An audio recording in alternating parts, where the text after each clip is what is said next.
Hello and welcome to SweetSpotDFS. It's your DFS review video for the 2021 WGC FedEx St. Jude Invitational, where Abraham Ancer is your winner. He wins in a playoff event over Sam Burns and Hideki Matsuyama to get his first ever PGA Tour victory. So congratulations, Abraham Ancer. That is awesome. If you want to see what I'll cover in this video, I have timestamps in the description below. I also have them on YouTube's progress bar. All you got to do is hover over them. You'll see them there, and you can skip to whatever part of the video that interests you. But basically what I'm going to be covering, what went right, what went wrong, and how we can improve the sweet spot process.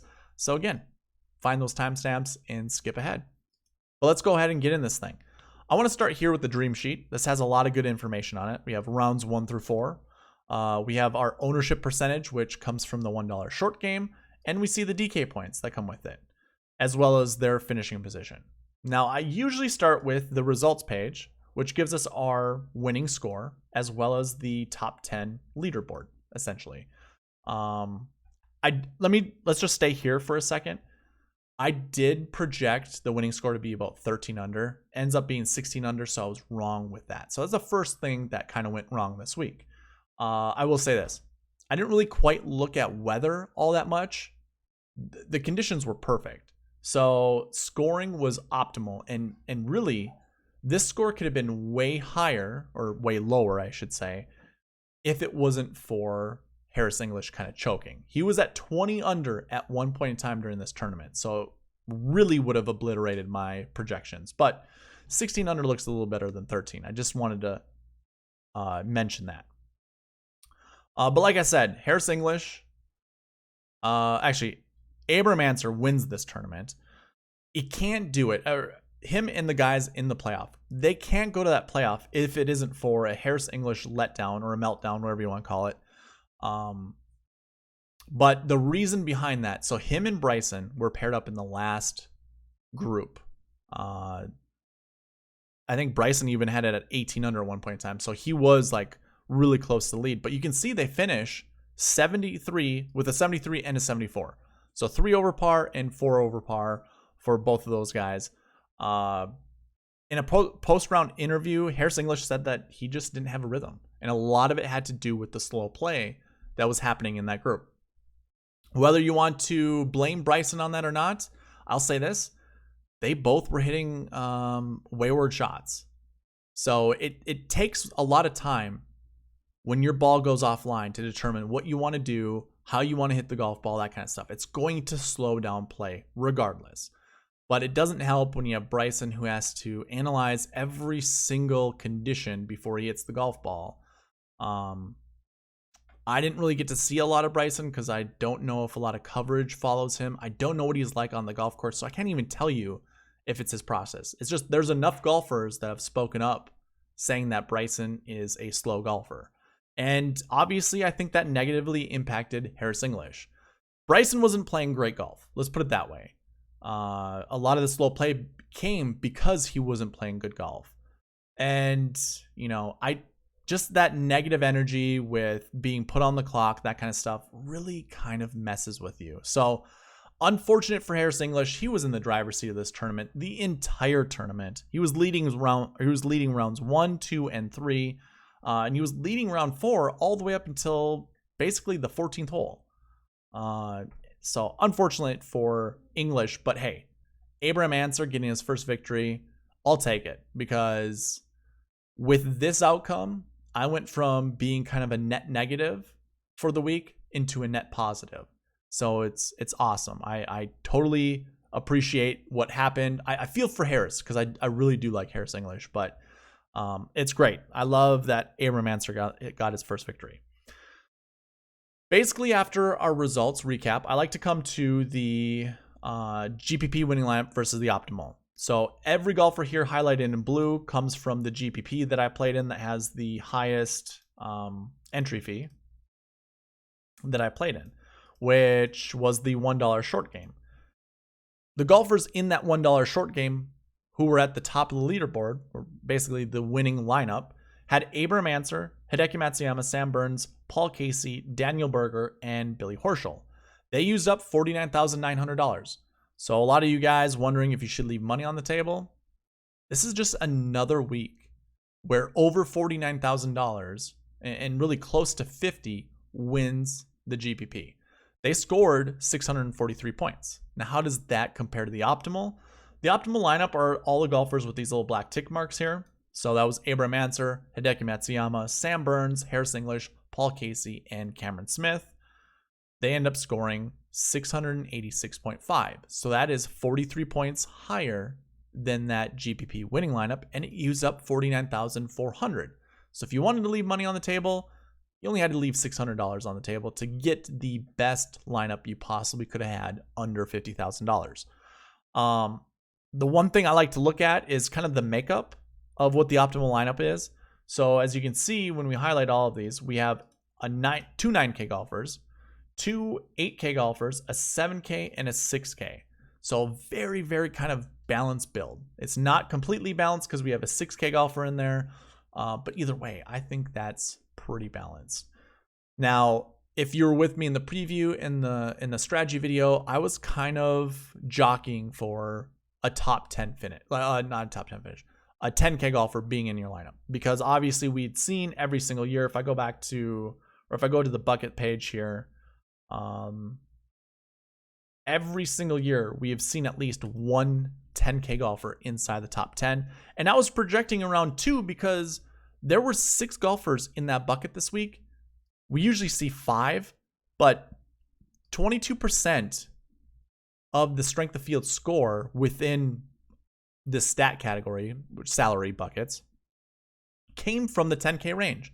Obviously, it's your best golfer. So either way, I thought that was a really good bucket to choose a golfer from. So I was kind of pushing for a 10K golfer. Obviously, it doesn't happen in the optimal lineup. It didn't. Just double checking here. Yeah, it did not happen with that GPP winning lineup. So let's see if we can create one with a 10K golfer that still beats that GPP winning lineup. And I'm only doing this because I kind of touted it the entire time. You want to play a 10K golfer. So really the only one we can. I mean, the rules apply. We have to fill in our lineups with nothing but top 10 finishers. So we start with Dustin Johnson. And obviously, I think the easy one is Sam Burns. $6,900. He's the cheapest guy inside the top 10. So we want to go with that. And then obviously we want first, we want second, and I think we can put Harris English in our lineup. This gets us to 42,400. I don't think anything here fits, but we can put Ian Poulter, who also finished 10th place, in this lineup. This equals 49,400. And if we total up all the points, this equals 652. That beats 643. So yes, we can still beat the GPP winning lineup following those rules. And if you look at the makeup of this lineup, it's a 10K golfer, it's a 9K, it's an 8K, 2 7s, and a 6. This is the just traditional lineup that we kind of talk about almost week in, week out when it comes to optimals or just building lineups. 10, 9, 8, 2 7s, and a 6. Sometimes it varies from there. Maybe it's a 10, 2 8s, 2 7s, and a 6. Maybe it's a 10, 2 9s, 2 7s, and a 6, or a 7 and 2 6s. It varies from there, but usually the constant is you want a 10K golfer. This week really didn't apply. So when it came to that thought process, it didn't really work out. Obviously, we could have made it work out, but it kind of didn't. And we should look into this a little bit further by looking at all of the anchor buckets that we talked about, which I have here. I already have filtered out. So basically, let me remove this because I don't even know if this is going to matter. Okay, yeah, it adds a little bit. But we talked about all of these buckets in the strategy video. Usually what I want to do is talk about all your top 5s where there's at least one that finishes inside the top 5. That would be your anchor buckets, but really we only had 2 buckets to talk about. I know we have a third one, but I rarely talk about strokes gained because we don't really have enough data to normalize that data set. So maybe next year we'll have enough data for it to talk about, but I really don't want to use that right now for anchor buckets. So really it was your last year ones and your course history ones, which had at least one top 5 finish every single year that I've recorded this data. But that wasn't enough buckets to talk about. I wanted to talk about more than that. I wanted to bring in all your buckets that had at least one top 10 finish. So that's why, that's what you see on the screen right now. You can see the frequency rate of finishing inside the top 10 for each of these buckets is 100%. Obviously, you can see the minimums are at least 1 or greater. So we'll start here, but let's start with basically our top 5 finishers. So last year ones and course history ones. And we'll start in that order. So when we look at our last year ones, I'm just going to remove everybody and take a look. You have your 2nd place finisher, your 4th place finisher, and an 8th place finisher inside the top 10. So when we look at that bucket, basically when I do these anchor buckets, I look at the projection. So last year ones, I'm projecting around 2. We've seen at least 3 in every top 10 dating back to 2013. Really, it would probably be 2014 because my data goes back to 2013, but you don't have a last year stat when 2013 is your start year. You'd have it in 2014. So dating back to 2014, we've had at least 3 finish inside the top 10. Again, yeah, so we want 3, projecting 2, and 2 inside the top 5. Do all of those pan out? The answer is yes. We have 2 inside the top 5. We have 3 inside the top 10. And again, we were projecting 2, so that ended up working out. When we actually filter this out by salary, we talked about this in the strategy video. There's not a single 8K and above golfer in this bucket. In fact, we talked about English and we talked about Burns being our favorite golfers in this bucket. Basically what I said is I like Zalatoris, English, Harmon, Burns, Ortiz, Westwood, and Sink. Those were the golfers I picked. And I think maybe I did Cameron Davis, but I doubt it. Maybe, I don't remember. But it was these 7 golfers I chose. Obviously, if we start here, we have some pretty good chances to get on a Sam Burns and Harris English lineup. It's definitely doable. But yeah, no 8K and above. So really, this is where you find your low salary golfers. Now, does this apply for our course history ones, which is the next bucket inside that top 5 frequency? So if I get rid of all of these, or since I get rid of, let's open it back up and then filter by course history ones. When we take a look, let's filter by this. We have 1 top 10 finisher, and that's Dustin Johnson. When we look at that bucket, we've seen at least 2 inside the top 10. We've seen at least 1 inside the top 5. I just want to get rid of that one. And we projected 3.55. You know what? I just realized something. I have to do this. Let me just keep going back until I get to the point. There we go. I deleted all this data to talk about, just to see what it would look like with you guys, or to talk to you guys about this. And I forgot to move it back. So let's do this.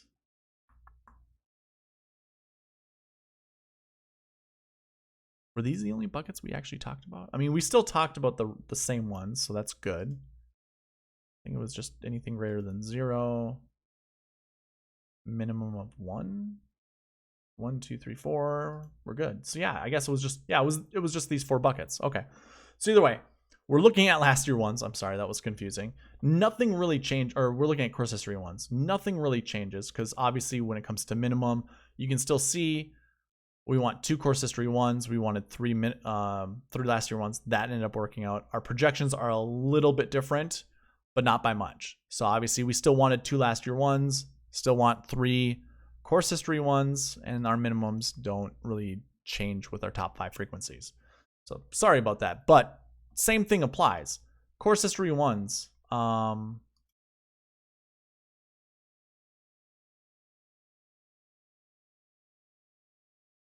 There we go. Dustin Johnson. The only course history one. And I don't know what to make of this because 28% of this bucket, or the stat category, obviously course history, the course history buckets are a thing of their own. So of all the course history buckets, 1, 2, 3, 4, 5, 6, this made 28% of the strength of field. If you don't know what that is, strength of field, usually how it's calculated, looking at official World Golf Ranking and the FedEx Score, since that's the home tour, basically. You look at these 2 rankings, there are point values behind them, and they equal a score. Now, these two numbers don't equal this. These two numbers look at a chart of numbers, and based off of their rank, pulls a value from that table. And then obviously you add those two scores together to get this. So we had a strength of field of 723. When we add all this up, it's 209. That's 28%, almost 30% of the strength of field within the course history buckets. And really, we're only looking at 12 golfers. So again, I don't know what to make of this, because when we sort by salary, we look Collin Morikawa, Brooks, DJ. Your 3 golfers in the 10K and above. Again, we only had 6 10K golfers, so chances are we're going to see a pretty decent showing from these 3 golfers. You can see we have official world golf ranking of 3, 6, and 2 in the 10K range and above. How we didn't have better finishes, I don't quite know. And then we have Justin Thomas and Louis. We have 5 golfers inside the top 10 of the official world golf ranking. Only 1 top 10 finish for this tournament. I don't know what to make of that. I really don't.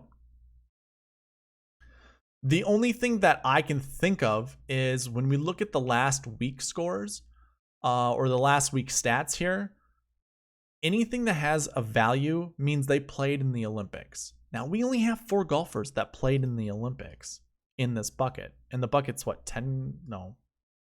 The bucket's 12 golfers deep, and we only have 4. So 30% of our golfers played in the Olympics.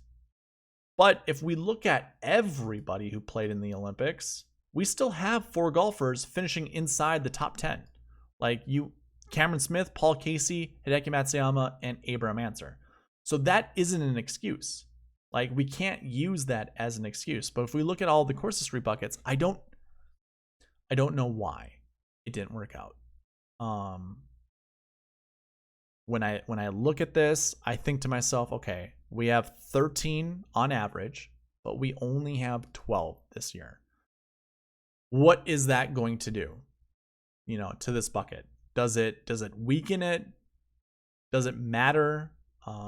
I started using strength of field. I added strength of field to each of these buckets just to try to figure out, is it strength of field that causes these buckets to perform more poorly than usual? Obviously, you saw I had deleted all of the data from 2018 and beyond, because those were all full field events. This wasn't. This was a limited field event.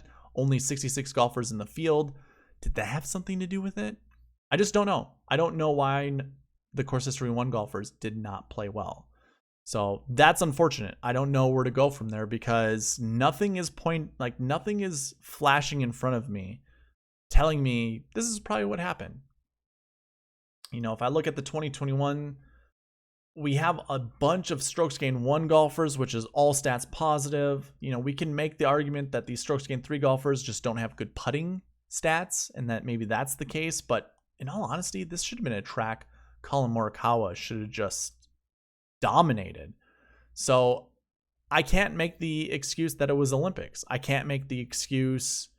I can't make any excuse.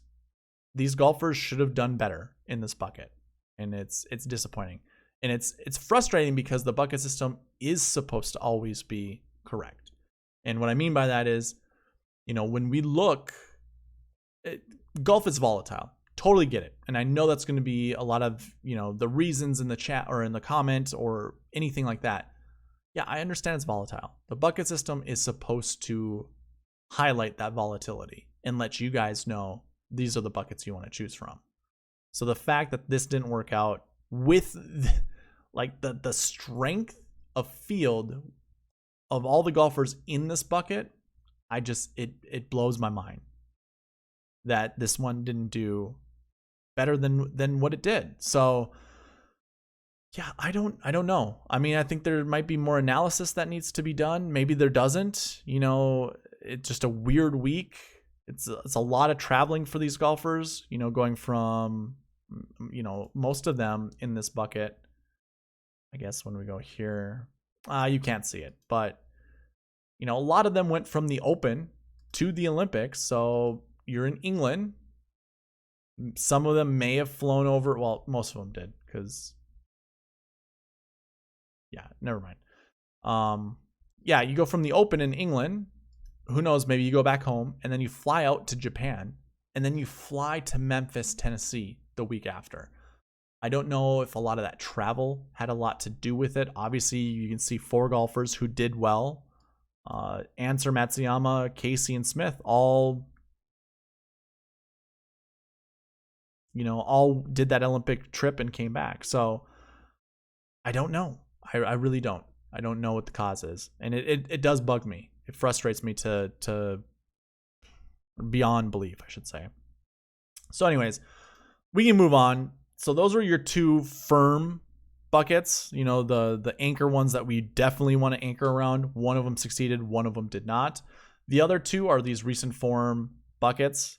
Recent form 2, recent form 1. You can see it's 40 to 60 as your average finishing position and 60 to 80. Again, this spans back the last 7 weeks.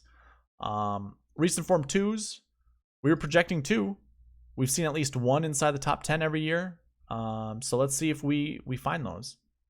So if we open this back up to everybody, let's go ahead and filter by position, not filter, but sort, and look at our recent form 2s. We'll go 2s first.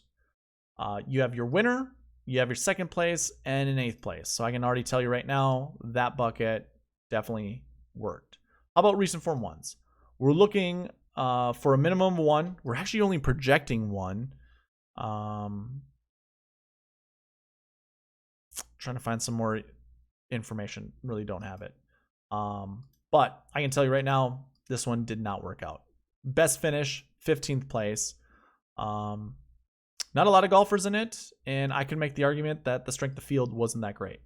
When we look at the projections, I'm only projecting around 1. When I remove data from 2018 and back, this actually becomes 0.98. So it's just underneath 1. The minimum still is 1. So we would still talk about it because my filter I have on here is greater than 0.9. So we would still talk about it. It still didn't work out. I had a max ownership points of 60 or 61.6, which basically is in 100 lineups, only 60 points of ownership for this bucket can be built into those lineups. Meaning either I can have 1 golfer in 60 lineups, 2 golfers in 30 lineups, or 3 golfers in 20 lineups. You get the gist. And it doesn't have to obviously work out that much, but the maximum ownership that I'm going to have, 61 of my 100 lineups will have a golfer from this. So obviously it wasn't a full 1. And maybe that's what I should look at, is when this is over 100. Projections, just looking at top 10. So obviously when you build a lineup, you can only put 6 golfers in your lineup. Well, top 10's never going to be less than 10. It might be more, but it's never going to be less. So if I'm still projecting 1 based off of trying to find top 10 golfers, yeah, that's fine. Obviously, our max ownership is also another tell. So that bucket didn't work out. When it comes to the anchor buckets, it was a 50-50. These 4 buckets that we talked about, 50% of them ended up working out.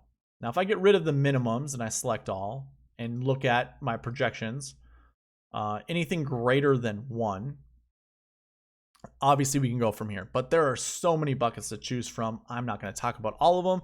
But what I can do is slide this over. I screenshotted it. It should be a exact replica of that. I don't think I can zoom in. Can I? No, I can't. So anyways, on the screen, what you can see, anything that's highlighted with yellow under the projections, it hit. It worked out. Those with the red crossout, that means it didn't. So let's count the buckets. 1, 2, 3, 4, 5, 6, 7, 8, 9, 10, 11, 12, 13, 14, 15, 16, 17, 18, 19, 20, 21, 22. Of the 22 buckets, 1, 2, 3, 4, 5, 6 buckets did not pan out. So 16 out of 22 buckets ended up working out for my projections. Again, that's just this field right here. Quick math on that. That's over 75%. Is it? No. It's over 70%. Let's see here. Let's bring up a calculator. I think this is probably how I will try to categorize success or not. No.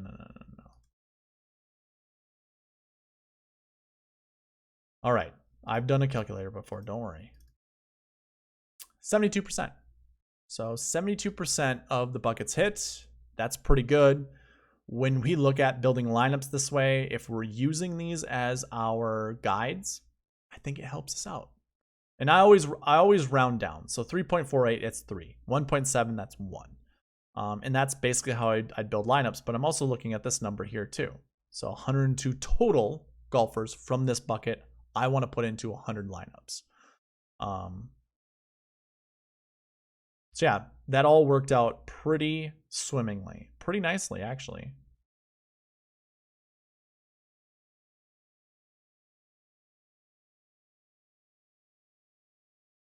You know what? If I use the max ownership numbers, that might change things. So let's see here. Here are ones that didn't do well. 2.27 when it comes to last year threes, but maximum ownership is 136.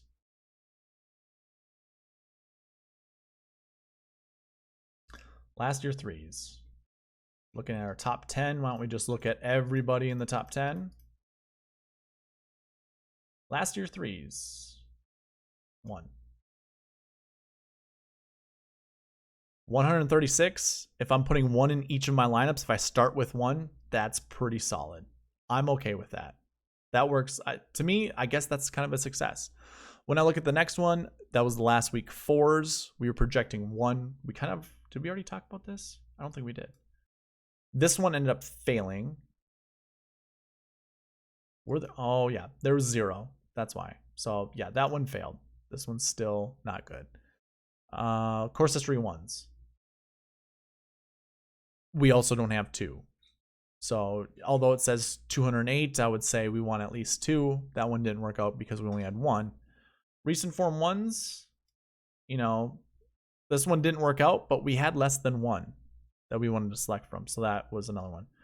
2.3 for salary 3s. Obviously, this shows you want 140 out of 100 lineups. So 140, 10K and above golfers in 100 lineups. That means, 60 of your lineups are going to have one 10K golfer, and we did have one finish inside the top 10. So it works out. Not exactly how we drew it up, but decent. And then strokes gained 1, projecting 4.8. That didn't work out, but 287 I can tell you did, because we have 3 golfers that did. One of them in the optimal lineup, the other 2 not so much. And really, you probably can't pair these guys up. Like, you wouldn't be able to put DJ with DeChambeau. Actually, you could. You could do the same lineup that we talked about before, except for we don't have Hideki in it. So we could do something like that. We could build a lineup that way. It would work out. But either way, all in all, the bucket system did well.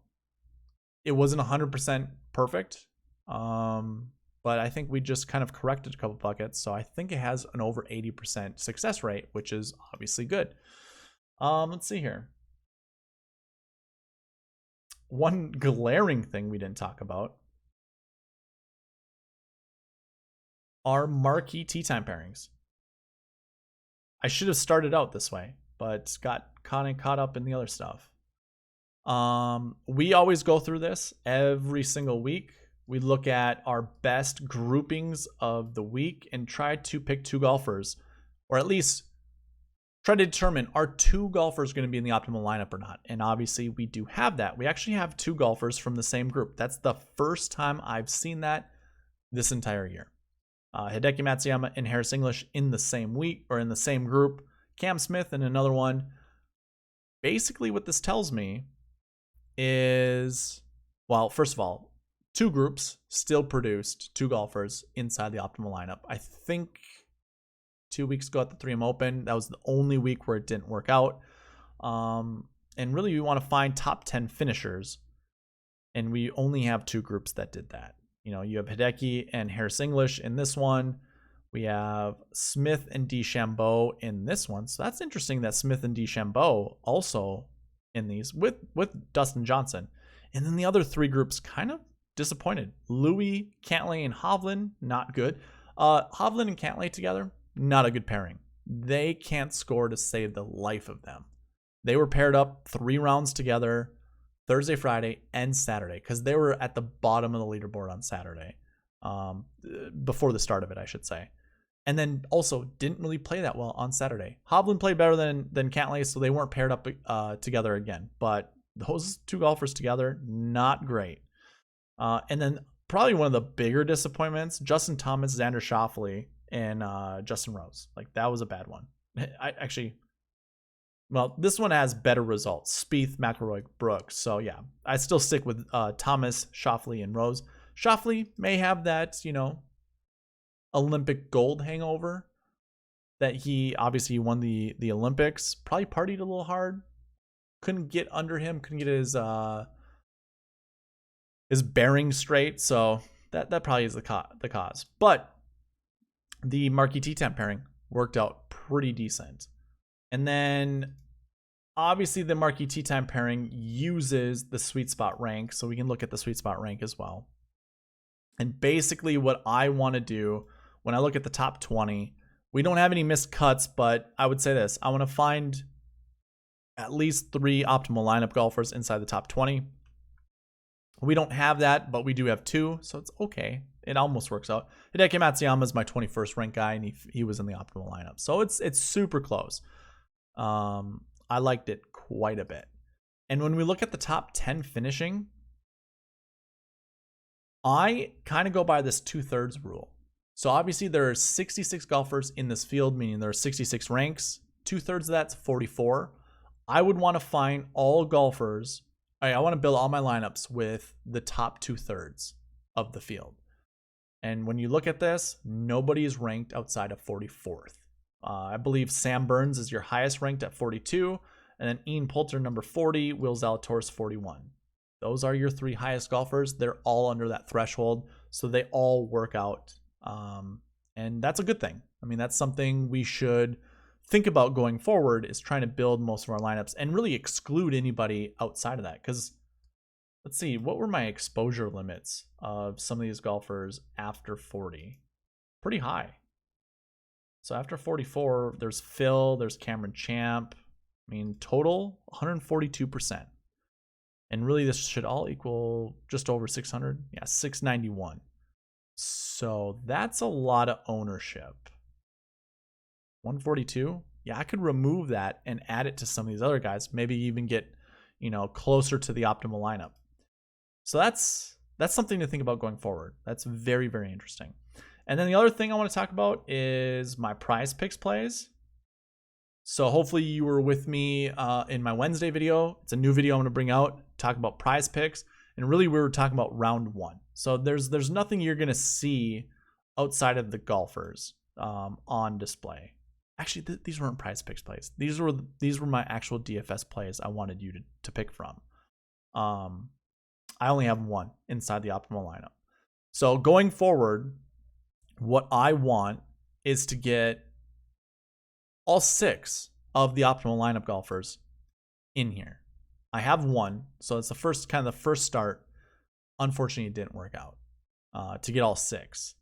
We do have 3 golfers inside the top 10, and maybe that's the goal. The first goal I'm going to get to is have 6 golfers from my picks be inside the top 10. I think that's pretty reasonable. I think it's doable. I think we can get there. So that's going to be the goal going forward. But either way, I do hope that you were able to play Prize Picks. Hopefully you saw in my Prize Picks video the picks that I made, the strategies that I went with. I can tell you right now, I got Thursday wrong pretty bad. That was my highest investment day, was that Thursday. This course played way easier than I thought. I actually thought it was a slam dunk with some of the choices. Like, what Prize Picks does, first of all, it looks at the public, where picks are being brought in, and it will fluctuate those picks as the week goes on or as the day goes on. So keep in mind that. But I think that, the projection was 4.5 birdies or even 5. I'm like, yeah, that's an easy under for a lot of those golfers. And I was always on the flip side. I was always one pick away from winning money as well. So I was very close, frustrating, but very close. This tournament was way easier than it was in the past. So using any historical data didn't quite qualify for this tournament. And perhaps maybe that's why that course history bucket didn't work out, because this was more of a scoring fest than it was a grinded out par fest, as it usually is. So yeah, perhaps that was the cause. Maybe that's the reason. Yeah, prize picks weren't very good. By the way, if you haven't signed up for prize picks yet, check the link in the description. Just click on that link or copy it, paste it in your URL, go straight there. It'll utilize my referral code.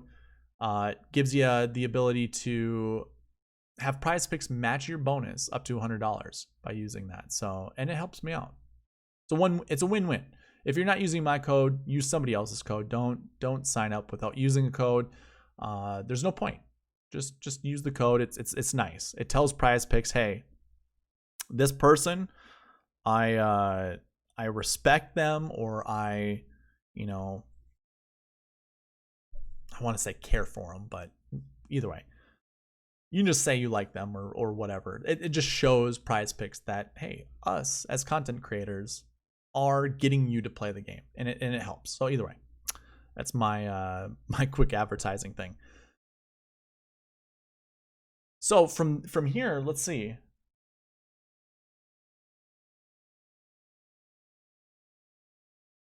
I think we can end this by looking at every stat and looking at the top 10 golfers in each of those stats.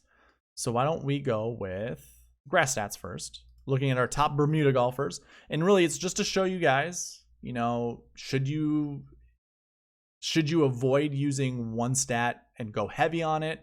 Should you kind of mix and match, that kind of stuff? So overall, Bermuda, the last guy down here is usually your 20th place guy or 20th ranked guy, and that's Hideki Matsuyama. He is the 20th ranked guy. You only have 2 golfers finishing inside the optimal lineup.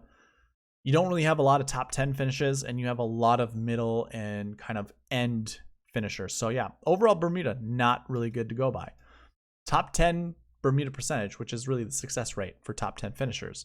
No optimal lineup golfers up here. So that wasn't a good stat to go with either. How about 2021 Bermuda stats? We have 3 golfers in the optimal lineup.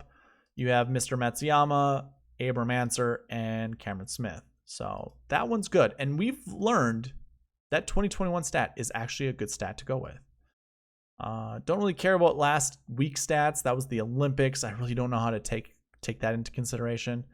Recent form stats are always interesting, but we could spend hours and hours talking about all these stats. So you can see what their recent form stats were. I should say, pause the video right now if you want to look at this. But you can see what their recent form stats were. And this is actually their running total. This isn't an average. This is pluses and minuses. That's it. So you can see how well they've done over the last few years, or last few weeks, last 7 weeks. Their stats. But let's go ahead and look at season-long stats and look at our top off the tee golfers. Was off the tee a good stat to go with? No, it was not. How about approach? Was this a second shot golf course? Well, 1, 2, 3, 4 golfers in the optimal lineup within the top 20 of the stat of this field. So yeah, approach looks like it was a good one to go by. Around the green, any good here? Oh my God, we have 4 right here as well. Are they the same golfers? Casey, English, Matsuyama, Smith. Casey, Matsuyama, Burns, Ancer. So no, not at all. And then putting, 3 golfers inside the top 10. So that worked out pretty decent as well. We can look at some of these extra stats. I'm just going to cruise through this. So go ahead, pause the video. Driving distance, didn't really matter. Driving accuracy, didn't really matter. Good drive percentage. That's actually pretty decent. 4 golfers inside the top 20 of the stat inside the top 10. Or actually in the optimal lineup, sorry. Green and reg. Only 3 golfers in the optimal lineup. That's pretty good though. Proximity, we want the smaller. Yeah, 3 golfers. That's pretty good. Bogey avoidance. 4 golfers inside or in the optimal lineup here. That's really good. Birdie or better. 3, that's okay. 3 to 5 foot 1 putt percentage. 4 golfers in the optimal lineup. How about that 5 to 10 feet? No, that's not a good one. 10 to 15 feet. Not at all either. So really making your 5-footers looks like that's more important than any of the other putting stats. Oh, I'm sorry. That's just their make percentage from those angles. Here's your 1 putt percentage. So 1 putt percentage in general. 3 golfers in the optimal lineup. That's pretty decent. 1 putt within 5 to 10 feet. Not really good. 1 putt from 10 to 15 feet. Not good at all either. So yeah, none of those stats really mattered. It looks like approach was definitely the better stat to go with. So with that being said, I think that's where I'm going to conclude this one. There's nothing really to add. I will be creating a preview video for the Wyndham Championship tomorrow, so be on the lookout for that. Other than that, that's all I got for you. Thank you for watching. Please leave a like, comment, subscribe, all that good stuff, and I'll see you tomorrow. All right, bye.